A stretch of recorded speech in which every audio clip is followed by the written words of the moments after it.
j'utilise tout le maquillage minéral Lily Lolo. J'utilise un pinceau ferme pour l'appliquer sur tout le visage et si vous êtes bronzé comme Tilly, vous devriez le prendre sous le menton pour couvrir les zones blanches que le soleil ne vous a pas attrapées. Cela relie le corps au visage de manière transparente.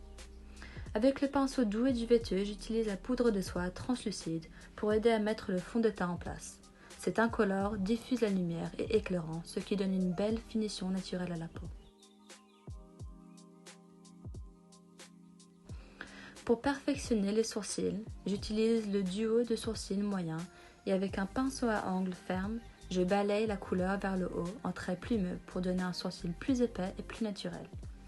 Vous pourriez trouver qu'un produit en poudre comme celui-ci est plus facile à utiliser qu'un crayon si vous avez peur de leur donner un aspect trop franc.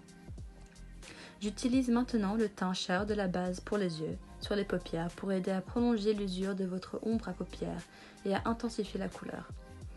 Vous pouvez utiliser la teinte jaune à la place si vos yeux sont naturellement plus foncés et vous pouvez également l'utiliser sous les yeux car cela aide à neutraliser l'obscurité.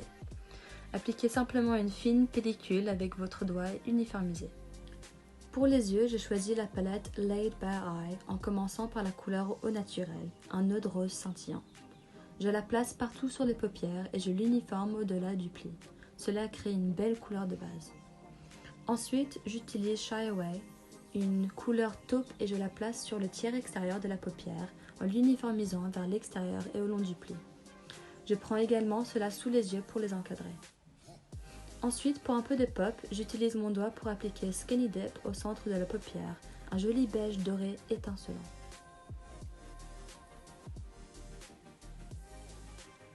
Je veux créer une ligne douce smoky. Pour cela, j'utilise le crayon pour les yeux marrons, le long du haut des cils, en utilisant des traits courts pour ma ligne. Je vais l'étendre légèrement au coin de l'œil et l'ailer en m'assurant que je place le crayon directement dans la racine des cils pour que vous ne voyez aucune peau apparente. Je vais ensuite définir et perfectionner la ligne à l'aide d'un pinceau plat ferme de la couleur Exhibitionist, la couleur la plus foncée de la palette. C'est un joli mat brun olive qui va nous donner cette belle précision de l'œil.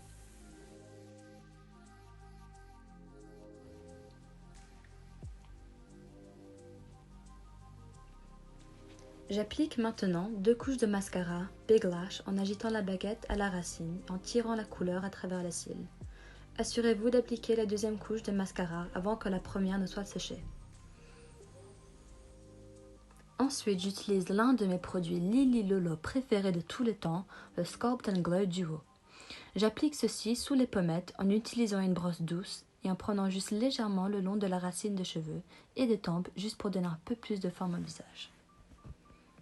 Ensuite, en utilisant un petit pinceau duveteux, j'utilise la teinte Highlight et la place sur le dessus des pommettes ou n'importe où sur le visage que je veux donner un peu plus de surbrillance. Il donne une belle lueur sans être scintillant.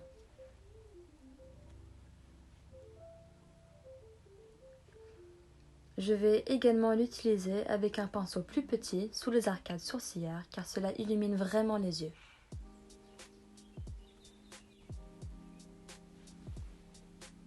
Avec le même teint, je l'applique sur le dessus de la ligne des lèvres car cela donne l'illusion de lèvres légèrement plus pulpeuses. Vous pouvez également l'appliquer un peu au bout du nez, à l'arête du nez et aussi dans les coins intérieurs des yeux, ce qui leur donne juste un peu plus d'éclat. Pour les joues, j'ai choisi un fard à joues Lush et la couleur Rosebud, un rose magnifique scintillant qui va compléter parfaitement les couleurs des yeux et la coloration de Tilly. Ces fards à joues vont vraiment très loin. Alors assurez-vous d'utiliser un pinceau léger, très doux, et n'en utilisez qu'un peu car cela vous durera toute une vie. Ces blushers sont divins. Voyez à quel point les joues sont si rayonnantes et magnifiques.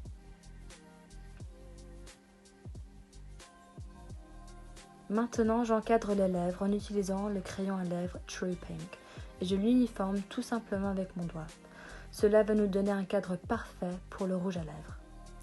J'ai choisi un rouge à lèvres végétalien au teint In the Altogether et je l'applique simplement sur toutes les lèvres.